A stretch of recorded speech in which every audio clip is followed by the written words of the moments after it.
2026년 2월 9일 오늘 기준으로 미국 주식시장은 역사상 가장 지루하지만 강력한 우상향을 증명하고 있습니다. 그런데 지금 여러분의 계좌를 열어보십시오. S&P 500이 사상 최고치를 경신했다는 뉴스가 매일 쏟아지는데 왜 당신의 계좌는 파란불이거나 고작 예금 이자 수준의 수익률에 머물러 있을까요? 누군가는 2차 전지에서 AI로 그리고 다시 바이오로 테마를 옮겨다니며 자산을 불렸다고 하는데 왜 내가 산 ETF는 샀다 하면 고점이고 팔았다 하면 반등하는지 그 기이한 현상에 대해 이야기하려 합니다. 많은 분들이 착각합니다. ETF는 안전하다. 장기 투자하면 무조건 돈을 번다. 오늘 영상은 단순히 좋은 상품을 추천하는 시간이 아닙니다. 여러분이 안전하다고 믿었던 그 ETF 투자가 왜 통계적으로 개인 투자자의 90%에게 손실을 안겨주는지 그 불편한 진실을 데이터를 통해 해부할 것입니다. 그리고 2026년 올해 바뀐 세법 환경에서 여러분이 멍하니 앉아서 정부에 헌납하고 있는 돈이 얼마인지 정확히 계산해 드리겠습니다. 이 영상을 끝까지 보신다면 여러분은 두 가지 중 하나를 선택하게 될 것입니다. 지금처럼 시장의 들러리로 남아 수수료와 세금 셔틀을 자처하거나 아니면 시스템의 오류를 역이용해 확정된 수익을 가져가거나 말입니다. 가장 먼저 짚고 넘어가야 할 것은 여러분이 느끼는 그 박탈감의 실체입니다. 2024년과 2025년 우리는 거대한 AI 반도체 붐을 목격했습니다. 엔비디아를 필두로 한 기술주들이 하루에도 5%, 10%씩 급등할 때 S&P 500 지수를 추종하는 ETF는 기껏해야 0.5% 움직였습니다. 이때 투자자들의 뇌에서는 치명적인 화학작용이 일어납니다. 바로 지루함이라는 비용입니다. 데이터를 봅시다. 자본시장연구원의 2025년 보고서를 보면 레버리지나 테마형 ETF를 거래하는 개인 투자자의 평균 보유 기간은 고작 3주도 차에 되지 않았습니다. 3주라는 숫자를 듣고 에이 설마 나는 아니겠지 하며 콧방귀 뀌는 분들 계실 겁니다. 하지만 한국거래소와 자본시장연구원이 내놓은 ETF 회전율 데이터를 뜯어보면 이 3주도 길게 잡아준 겁니다. 특히 한국 개인 투자자들이 사랑하는 레버리지와 인버스 상품의 경우 평균 보유 기간은 3주가 아니라 3일도 안 되는 경우가 허다합니다. 여러분이 장기 투자를 하겠다고 결심하고 계좌를 열지만 실제 손가락은 스마트폰 게임하듯 매매 버튼을 누르고 있다는 증거입니다. 이건 한국만의 문제가 아닙니다. 월가에서 가장 신뢰받는 시장 분석 기관인 달바 연구소의 데이터를 가져오겠습니다. 지난 30년 동안 S&P 500 지수는 연평균 10% 이상 상승했습니다. 그런데 같은 기간 주식형 펀드에 투자한 개인들의 연평균 수익률은 얼마였을까요? 고작 3.8%였습니다. 최근 로빈후드나 토스 같은 주식 앱들이 투자를 게임처럼 만든 것도 한몫했습니다. 화려한 그래픽과 실시간 알림은 여러분이 이성적으로 판단할 시간을 뺏고 카지노 슬롯 머신처럼 계속해서 거래를 유도합니다. 회전율이 높을수록 돈을 버는 건 여러분이 아니라 수수료를 챙기는 증권사뿐입니다. 이것이 의미하는 바는 명확합니다. 대다수의 개인은 ETF를 자산 배분의 도구가 아니라 그저 변동성이 조금 낮은 단타 종목으로 취급하고 있다는 겁니다. 통계적으로 개인이 지루함을 못 이겨 매매 버튼을 누르는 순간은 기가 막히게도 시장의 당이 고점과 일치합니다. 여러분이 지루하다고 느끼는 그 구간이 사실은 자산이 가장 안전하게 숙성되는 시간인데 도파민에 중독된 뇌는 그 평온함을 손실로 인식하기 때문입니다. 이것이 2026년 현재 시장은 올랐는데 내 계좌는 녹아내린 첫 번째 이유입니다. 여기 2024년 1월 야심차게 S&P 500 ETF 매수를 시작했던 30대 직장인 김대리가 있습니다. 그는 유튜브에서 경제 전문가들이 귀에 딱지가 않도록 말한 조언을 따르기로 했습니다. 시장을 예측하지 마라. 지수를 사고 수면제를 먹어라. 김대리는 1천만 원을 넣고 스마트폰 앱을 닫았습니다. 문제는 그 결심이 딱 3개월 갔다는 겁니다. 매일 아침 출근길에 확인한 계좌 수익률은 고작 2% 남짓이었습니다. 은행 이자보다는 높았지만 뭔가 잘못된 것 같았습니다. 옆팀 박 과장은 엔비디아로 2주 만에 30%를 벌었다며 점심시간마다 무용담을 늘어놓고 있었습니다. 그때부터 김대리의 뇌는 S&P 500을 안전 자산이 아니라 나를 벼락거지로 만드는 장애물로 인식하기 시작합니다. 결국 그는 4월의 어느 날 S&P 500을 전량 매도하고 당시 가장 핫하다는 쌈배 레버리지 반도체 ETF로 갈아탔습니다. 결과는 어땠을까요? 2026년 2월 현재 S&P 500은 2년 전보다 20% 이상 올랐지만 김대리의 계좌는 마이너스 40%입니다. 왜냐하면 그가 선택한 상품이 반도체 지수가 아니라 쌈배 레버리지였기 때문입니다. SOX, 엘이나 TQQQ 같은 쌈배 레버리지 상품은 상승장에서는 달콤하지만 횡보장에서는 계좌를 가루로 만듭니다. 많은 분들이 간과하는 수학적 진실이 있습니다. 지수가 10% 오르고 10% 내리면 원금은 보존되는 게 아니라 깎여 나갑니다. 100원이 110원이 되었다가 99원이 됩니다. 여기에 3배 레버리지를 씌우면 그 깎여 나가는 속도가 9배 빨라집니다.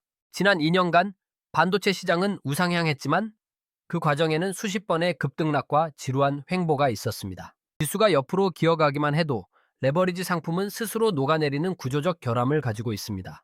이것을 변동성 끌림 현상이라고 합니다. 김 대리의 계좌는 하락장이 아니라 횡보장에서 이미 반토막이 났고 공포를 이기지 못한 그는 반등 직전 최저점에서 매도 버튼을 누르고 말았습니다. 방향은 맞았지만 상품이 틀렸고 변동성을 견딜 멘탈이 없었던 겁니다. 우리는 이것을 불운이라고 부르지 않습니다. 투자 지루함이라는 질병입니다. 금융시장에는 아주 잔인한 공식이 하나 있습니다. 시장은 인내심 없는 사람의 돈을 인내심 있는 사람에게 이동시키는 기계다. 워런 버핏의 이 말은 명언이 아니라 돈의 물리 법칙입니다. S&P 500의 지난 50년 평균 수익률은 연 10%입니다. 이 숫자가 우습게 보이십니까? 복리로 계산하면 7년마다 자산이 2배가 되는 엄청난 속도입니다. 하지만 인간의 뇌는 진화론적으로 연 10%의 보상을 기다리도록 설계되지 않았습니다. 우리 조상들은 당장 눈앞의 사냥감을 잡지 못하면 굶어 죽었습니다. 즉각적인 보상에만 반응하도록 세팅된 원시적인 뇌를 가지고 20년 뒤의 미래를 위해 현재의 욕망을 억제한다는 건 생물학적으로 거의 불가능에 가까운 일입니다. 여기서 아주 흥미로운 통계가 하나 있습니다. 개인 투자자가 주식 앱을 가장 자주 켜는 시기와 매매 회전율이 가장 높은 시기는 정확히 일치합니다. 그리고 그 시기는 놀랍게도 시장이 횡보하거나 완만하게 상승할 때가 아닙니다. 변동성이 극대화될 때입니다. 급등하거나 급락할 때 여러분의 뇌는 흥분 상태가 되고 그때 매수나 매도 버튼을 누르면 뇌 속에서 도파민이 분출됩니다. 즉, 여러분은 투자를 한 것이 아니라 도박이 주는 화학적 쾌락을 1천만 원을 주고 산 겁니다. S&P 500이 재미없는 이유는 수익률이 낮아서가 아닙니다. 여러분이 기대하는 그 짜릿한 도파민을 주지 않기 때문입니다. 하지만 기억하십시오. 재밌는 투자는 필연적으로 가난해집니다. 지루함이야말로 자산이 불어나는 유일한 소리입니다.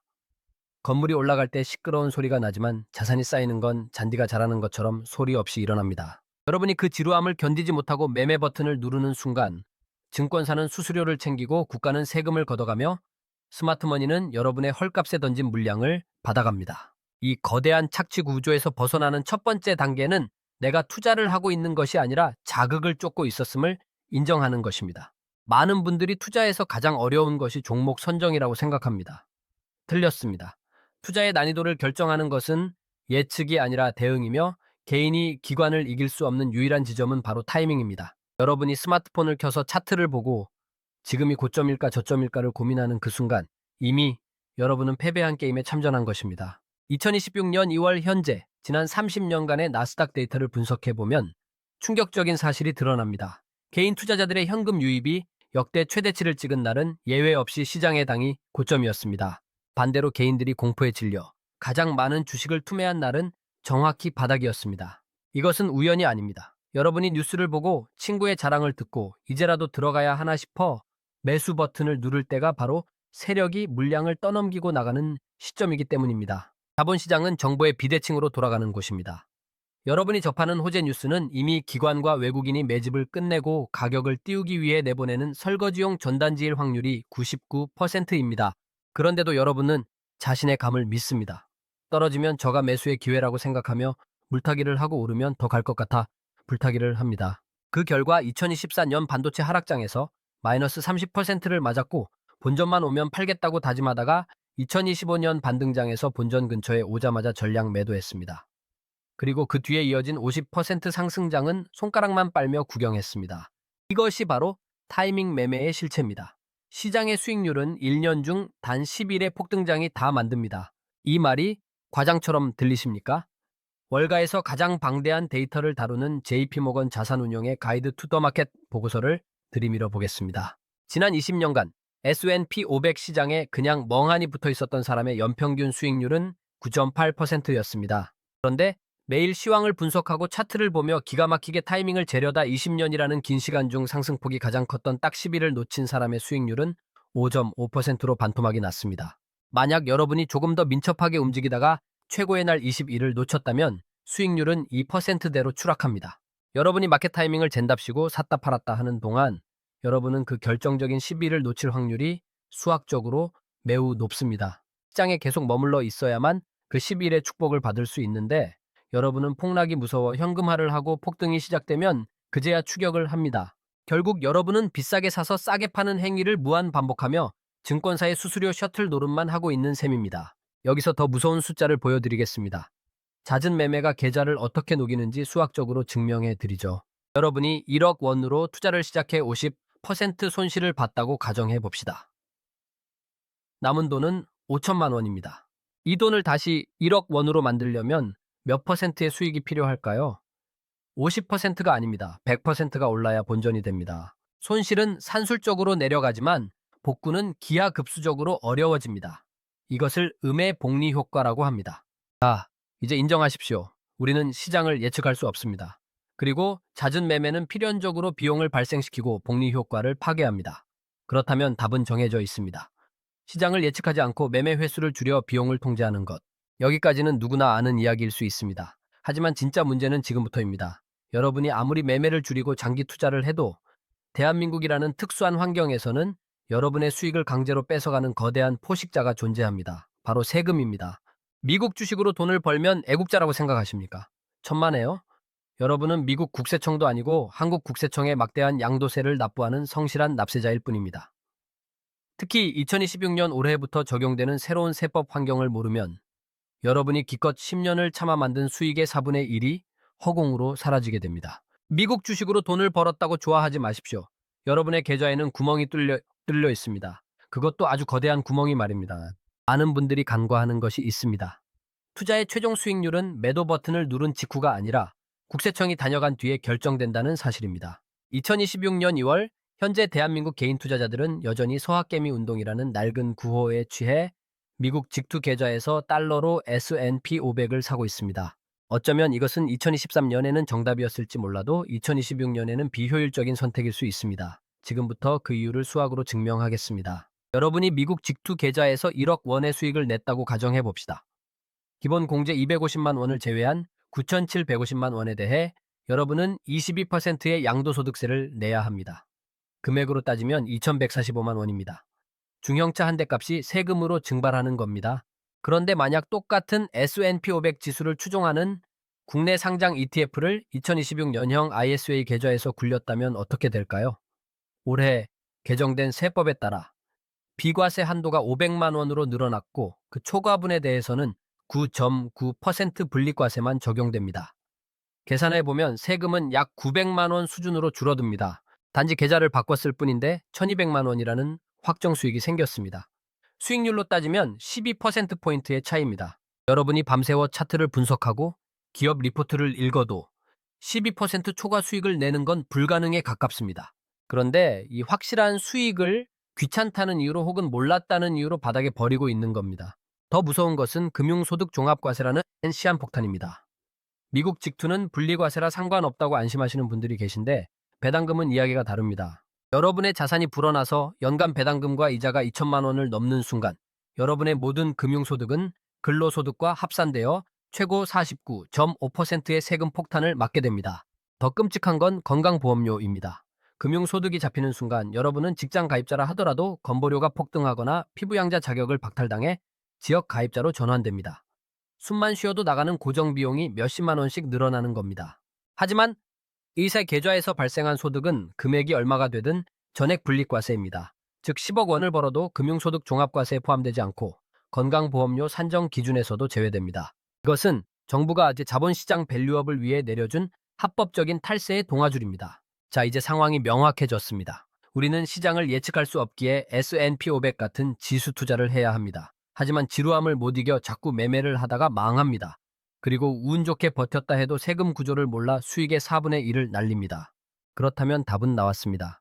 우리의 불완전한 뇌를 믿지 말고 시스템으로 이 모든 변수를 통제해야 합니다. 감정이 개입할 틈을 주지 않고 세금을 줄이는 강제적인 환경 설정이 필요합니다. 지금 당장 여러분의 미국 주식 계좌를 비우고 국내 계좌로 이사하라고 하면 대부분은 이렇게 반문할 겁니다. 지금 팔면 양도소득세를 내야 하는데 손해 아닙니까? 여러분은 당장 눈앞에 세금 200만 원이 아까워 미래에 낼 세금 2억 원을 확정짓고 있는 셈입니다. 세금을 내는 시점을 내가 죽을 때까지 미루고 그 세금으로 낼 돈까지 굴려서 복리 수익을 만드는 것, 전문 용어로 과세위원 효과라고 합니다. 이것을 실행할 수 있는 유일한 도구가 바로 2026년형 ISA와 국내 상장 해외 ETF의 조합입니다. ISA는 정부가 개인에게 허락한 유일한 합법적 조세 회피처입니다. 2026년 개정된 세법을 적용하면 연간 납입 한도가 4천만 원으로 늘어났습니다. 부부 합산이면 1년에 8천만 원까지 세금 없이 굴릴 수 있는 원금을 만들 수 있다는 뜻입니다. 여기서 중요한 전략은 SPY나 BO 같은 미국 직상장 ETF가 아니라 타이거나 ACE, SOL 같은 국내 자산운용사가 만든 S&P 500 ETF를 담는 것입니다. 이름만 다를 뿐 기초지수는 100% 동일합니다. 그런데 효과는 천지차이입니다. 미국 직투 계좌에서는 배당금을 받을 때마다 15%의 세금이 즉시 뜯겨나갑니다. 재투자할 돈이 줄어든다는 뜻입니다. 하지만 ISA 계좌 내에서는 배당소득세가 징수되지 않습니다. 세금으로 나갈 돈이 계좌에 그대로 남아 다시 원금이 되어 굴러갑니다. 이 작은 차이가 10년 뒤에는 벤츠 한 대 값의 차이를 만듭니다. 이것이 바로 스노우볼 효과입니다. 미국 직투는 눈을 굴릴 때마다 눈덩이를 깎아내는 것이고 ISA 투자는 눈덩이에 접착제를 바르고 굴리는 것입니다. 더 강력한 치트키는 ISA 만기 자금의 연금 계좌 이전 제도입니다.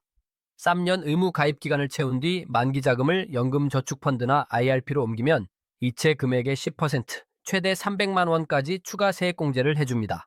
이게 무슨 뜻이냐 하면 여러분이 돈을 벌어서 세금을 내는 게 아니라 돈을 옮기기만 했는데 정부가 보너스를 준다는 뜻입니다. 그리고 연금 계좌로 넘어간 돈은 55세 이후에 연금으로 수령할 때까지 과세가 100% 이연됩니다. 세금 낼 돈을 20년, 30년 동안 내가 굴려서 수익을 다 챙겨 먹고 나중에 원금에 대한 세금만 아주 낮은 연금소득세율 3.3%에서 5.5%로 내면 끝입니다. 매년 4천만 원씩 ISA를 채우고 3년마다 터뜨려서 연금 계좌로 밀어넣는 작업을 반복합니다. 이것이 2026년 대한민국에서 금융자산을 불리는 가장 확실하고 유일한 시스템입니다.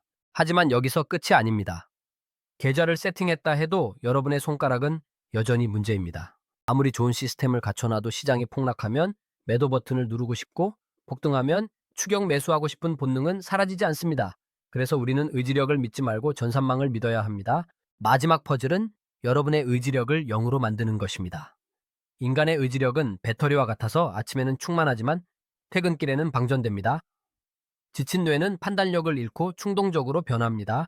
그래서 투자는 밤에 하는 것이 아니라 시스템이 낮에 알아서 하게 만들어야 합니다. 지금 당장 증권사 앱을 켜서 주식 모으기 혹은 자동 적립식 매수 메뉴를 찾으십시오. 그리고 월급날인 25일에 맞춰 S&P 500 ETF가 시장가로 자동 매수되도록 설정하십시오. 금액은 중요하지 않습니다. 중요한 건 여러분의 손가락이 개입할 틈을 주지 않는 것입니다. 월급이 통장에 찍히자마자 카드사가 로그를 채가듯 투자금도 여러분이 만져보기도 전에 주식으로 바뀌어 있어야 합니다. 이것을 선취 저축 후 소비라고 부르는데 행동경제학에서는 디폴트 옵션의 힘이라고 합니다. 사람들은 기본 설정값을 바꾸는 것을 극도로 귀찮아합니다. 이 귀차니즘을 역이용하는 겁니다. 자동 이체를 걸어두면 해지하는 게 귀찮아서라도 강제 장기 투자를 하게 됩니다. 그리고 마지막으로 가장 중요한 단계가 남았습니다. 스마트폰에서 증권사 앱을 삭제하십시오. 농담이 아닙니다. 여러분이 주가창을 한번 볼 때마다 매도 확률은 1%씩 올라갑니다. 앱을 지우는 행위는 디지털 수면제를 먹는 것과 같습니다. 1년에 딱 한 번 연말 정산할 때나 들어가서 배당금이 얼마나 쌓였는지 확인하면 됩니다. 결론을 맺겠습니다. 오늘 우리는 세 가지를 확인했습니다. 첫째, 우리는 시장을 이길 수 없고 우리의 뇌는 투자를 망치도록 설계되어 있다. 둘째, 잦은 매매와 타이밍 예측은 복리 효과를 파괴하는 가장 확실한 방법이다. 셋째, 2026년 대한민국에서 세금을 고려하지 않는 투자는 밑 빠진 독에 물 붓기다. 워런 버핏은 잭팟을 터뜨린 게 아닙니다. 그저 90년 동안 시장에서 퇴장하지 않고 살아남았을 뿐입니다. 부자가 되는 방법은 복잡한 수식을 푸는 게 아닙니다. 남들이 지루해서 던질 때 멍청할 정도로 우직하게 자리를 지키는 것입니다. 그리고 그 지루함을 견디는 대가는 여러분이 상상하는 것보다 훨씬 달콤합니다. 오늘 제가 말씀드린 ISA 계좌 세팅과 자동 매수 설정은 당장 실행하는 데 10분도 걸리지 않습니다. 하지만 이 10분의 차이가 10년 뒤 여러분을 한강뷰 아파트로 이끌지 아니면 여전히 폭락장에서 소주잔을 기울이게 할지를 결정할 것입니다. 지금 당장 스마트폰을 켜십시오. 그리고 시스템을 만드십시오. 여러분의 뇌를 믿지 말고 2026년의 제도를 믿으시기 바랍니다. 오늘 영상은 여기까지입니다. 영상이 도움이 되셨다면 구독과 좋아요 부탁드립니다.